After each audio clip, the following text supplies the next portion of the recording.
Hi, I'm Bradley Ray. I race in the British Superbike Championship with BMW.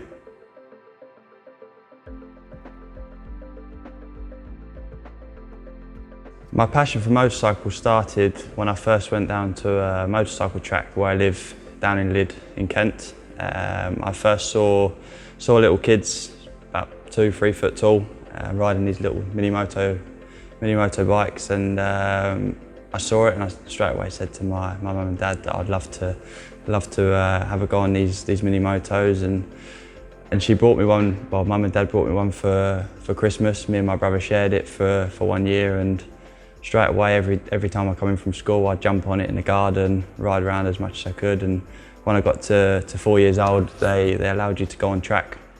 So we bought a leather suit, bought some small gloves, boots and a helmet from a shop down the road, and went out on track, and it was my first time. I remember it. It was incredible to twist the throttle and just get on this little mini motor that I've been dreaming about from a small age, and straight away I fell in love with it, and it's something that I've always wanted to do.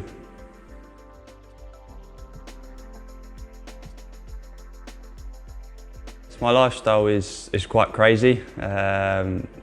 Obviously with the motorcycle racing and the sports I do outside of motorcycle racing, but I suppose my look on my riding style itself is a little bit different.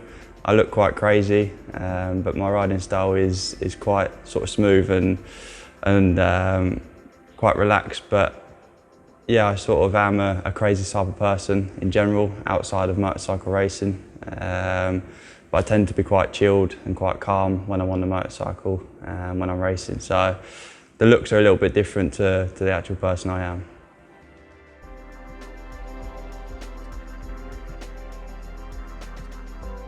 My most exciting time in my career and most exciting time on a motorcycle was the first time I got to test the MotoGP bike in Sepang. Was the start of the 2019 season. I managed to be able to get a go on the full factory Suzuki MotoGP bike, and from a young age it's always been a dream to be able to achieve MotoGP. But it was nice to just get a taster of what them boys are able to ride week in, week out. So it was almost like a dream come true to look back at how I started and where I ended up on the GP bike.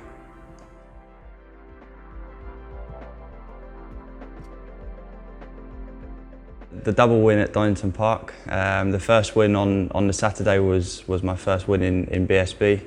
It was an incredible feeling. It was a build up to what I was expecting, maybe the second half of the year, but to be winning the first round of the year was super special. And then to wake up on the Sunday and win the second race of the weekend and do the double, and it was a dream weekend, a special weekend. And definitely one I wasn't expecting going into it. So yeah, it's one of the few weekends that are going to stick in my mind for the rest of my career.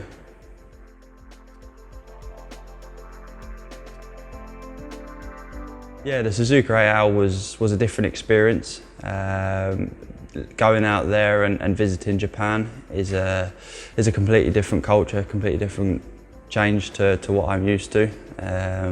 But we didn't really see much apart from the hotel, the track and the airport. But the whole experience of meeting the Japanese, meeting Yoshimura Suzuki and riding around the Suzuka 8-hour circuit was incredible. And to be able to take part in the 8-hour endurance race was a very special moment and a completely different change to what I've been used to in the British Championship. So that's another place in my career that stands out, that was very, very special.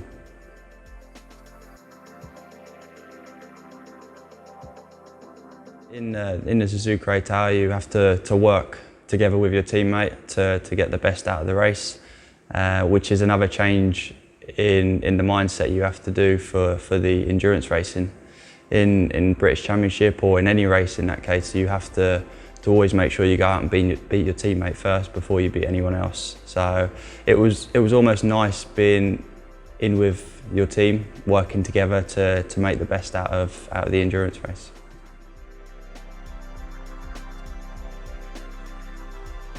Yeah, the night race was very special. I managed to do the last hour of the race, and it starts with a little bit of light and then goes into pure darkness, and you don't have any floodlights apart from the little light on the front of your bike. So yeah, it's definitely a change to what you're used to. A little bit more difficult for me because of the glasses issue. Sort of the light reflects off, and you see a few different things that somebody else maybe wouldn't see. But yeah, you almost have to visualise the track, get used to it, and then finding your turning points, finding the curbs and the apexes. But it was definitely very different.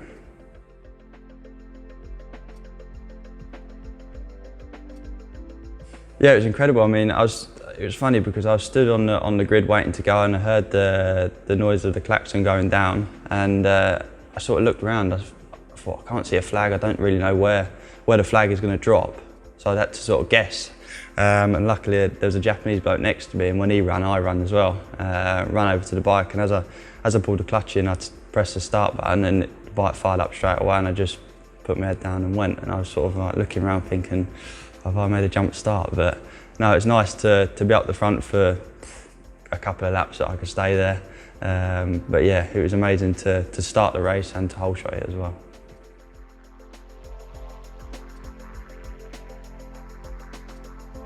Yeah, it was very different doing my licence actually. I'm still restricted now, so when I took my licence, you have to be on a 47 brake horsepower motorcycle for 2 years, and then once 2 years is up, you can then go back and do the tests again on a de-restricted bike, and then you're allowed full power. But yeah, it is funny to think that I was on a superbike with 200 horsepower at the age of 19, and now I'm on a 47 brake horsepower until I'm the age of 24. So it's very different, but at the same time, it's good for safety reasons, because I mean, if somebody 18-year-old went on a motorcycle at 200 horsepower, I think it'd end up in a lot of tears. But I think the safety side of things is good, but for a motorcycle race, you just want to be on the fastest bike on the road.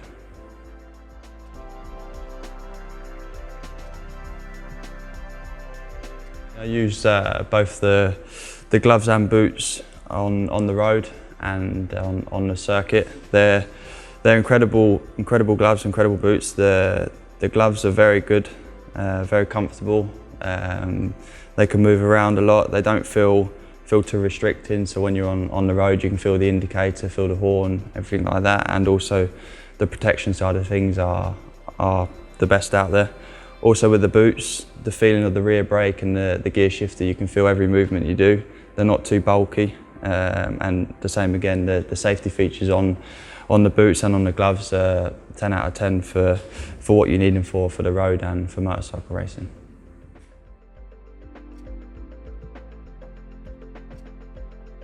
The most important thing for when you're first starting out on the road is to make sure you have the best equipment, the best gloves, the best boots, the best jacket and the best helmet.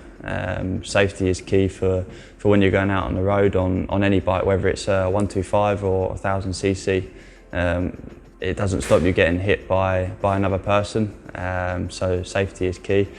And that's the one thing that I notice when I do go out wearing the Dainese gloves and boots, is that the safety is there, and I don't have to worry about if an accident does occur, then I can be in the best equipment.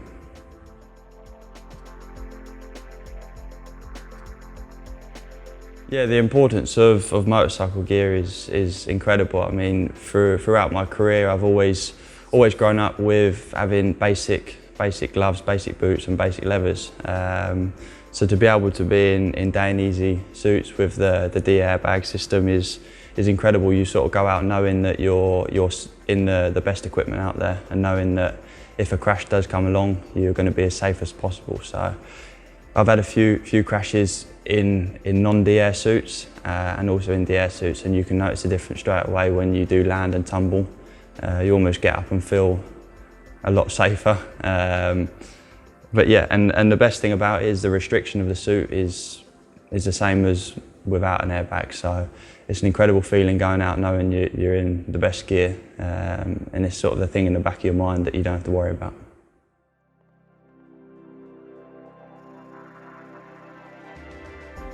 I think making it compulsory will be a really good idea. I mean, motorcycle racing is dangerous enough as it is, so any way that we can improve it and make it safer, I feel that it's the best way to go for the future.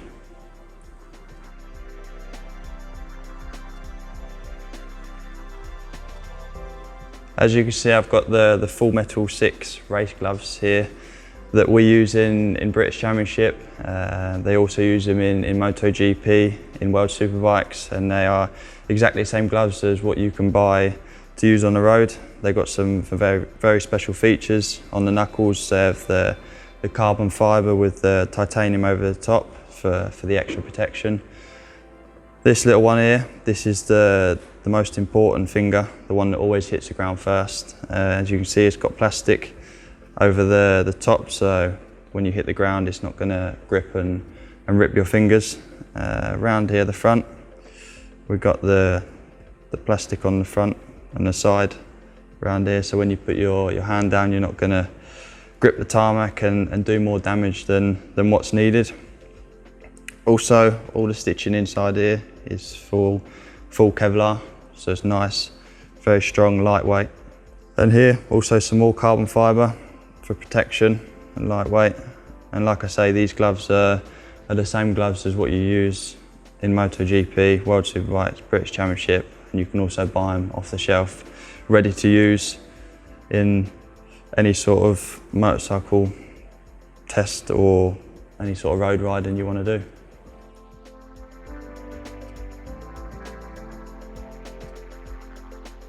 So guys, I've got the Axel D1 boots in my hand. They're incredible boots, and a lot of you can see that Dainese are the only people that make the boots where the levers go over the top. This is incredible system for safety reasons, for aerodynamic. It's very special, and it's sort of the only people that are able to do so. So yeah, I'll just take you through a few features of the boots. If you unzip here, you can see inside we have all the full carbon system, so the safety is the best it can be. But when you put the boots on, the flexibility is incredible, and it's just like putting a normal shoe on. The comfort is incredible. So yeah, there's not much more to say about these boots apart from the comfort is the best, the technology and the safety is the best, and also the way they've thought out the aerodynamics of the boots and the safety of the boots is incredible. So it's amazing to be able to wear these and race in these and be in the most safest and comfortable boots.